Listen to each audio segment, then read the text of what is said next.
So first I want to start off by thanking the authors and all the folks that worked on Still Working on the Edge, because not only do we know that there's been years of great work coming out of the Workers' Action Center and Parkdale, and the alumni of Parkdale on the teaching side. This particular document is really helpful for those who want to understand, if they don't happen to have the life experience, about what precarious work is and why we need to change things now. And I find this interesting because when I got the title of the event, I thought, oh, that's not me.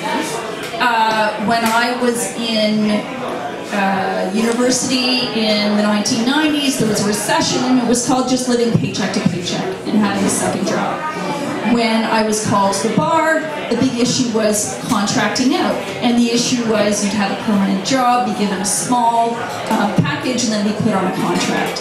And precarious employment really encapsulates all of those things. So following up from the introduction, I thought it'd be good to talk about the parts of precarious employment in terms of the definition. So Wikipedia, which is where my kids always start, for their research, and I always tell them to go to other sources, and it's similar to the definition you find in the document. It's work that's poorly paid, it's insecure, it's unprotected, and it cannot support the household that it's meant to support. So these are all things that we can imagine, and some of us, not myself, have life experience, and I think that's part of what needs to happen when trying to make legislative change, and I know this from my years on the political side and the legislative side of Queen's Park, that having the voices of people to whom this is affecting, to whom this is a trap, those voices are very important. And I think that there's been a change as well in the way the media deals with these issues. The media wants to hear from the single dad. The media wants to hear from the single mom. They don't want to hear from the lawyer from those people. They want to hear from the groups and individuals and unions. They don't want to hear from the mouthpieces. So I guess my job tonight is to give you a little bit of a sense of what the lawyers might say.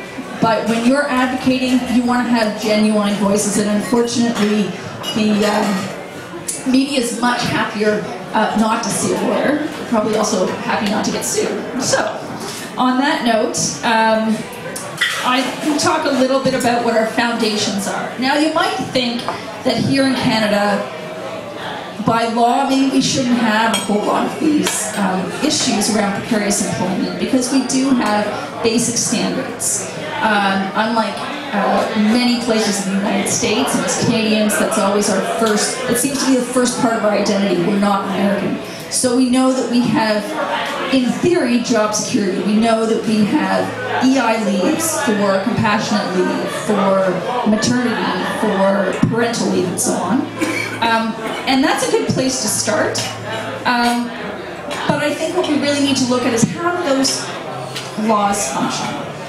And the biggest problem that I saw in my legal aid practice, and the biggest problem that I see still today as I have had for humanity with families who are buying our houses, and obviously my private practice, is that the minimum wage isn't enough.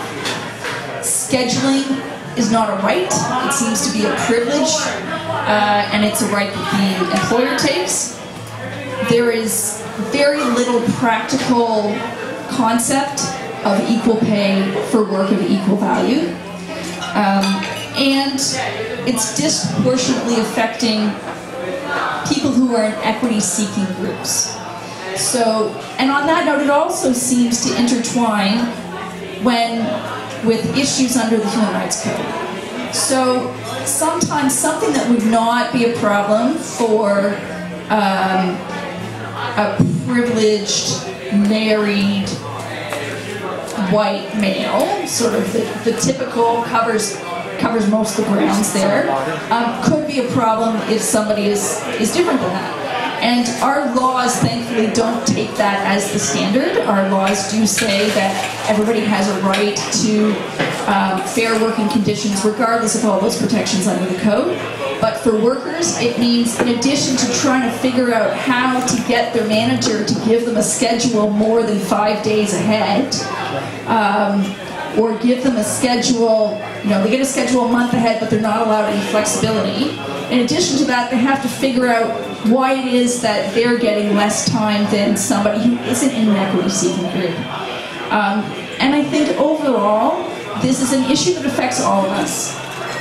It's an issue for the people in our community who sell us our groceries, do our kids' haircuts, teach our kids, assist our kids, they assist our elderly parents, they drive the bus, they operate our brand new lovely streetcars, they volunteer at the Pan Am Games. There's all sorts of ways that people who are stuck in this trap, they are us.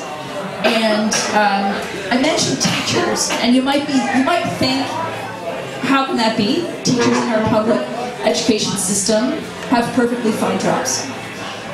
Those who have been in the system a long time do, but getting your foot in the door can land you in the trap of precarious employment. For instance, my parents are both retired teachers. They went to teachers college in the 60s. They walked out of teachers college just 1 year and had their choice of job offers here in Toronto. And they were able to stay with that school board for 30 plus years and retire with a pension. The same, the cohort that's graduating now have difficulty getting jobs. They end up taking supply jobs, which obviously is not secure. They have to compete just to get on the supply list, and they often end up taking underpaid, undervalued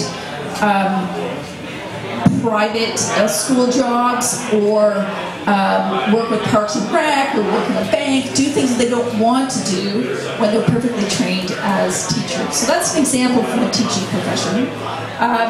So I don't run too much over time. I did want to put this in a little bit of perspective.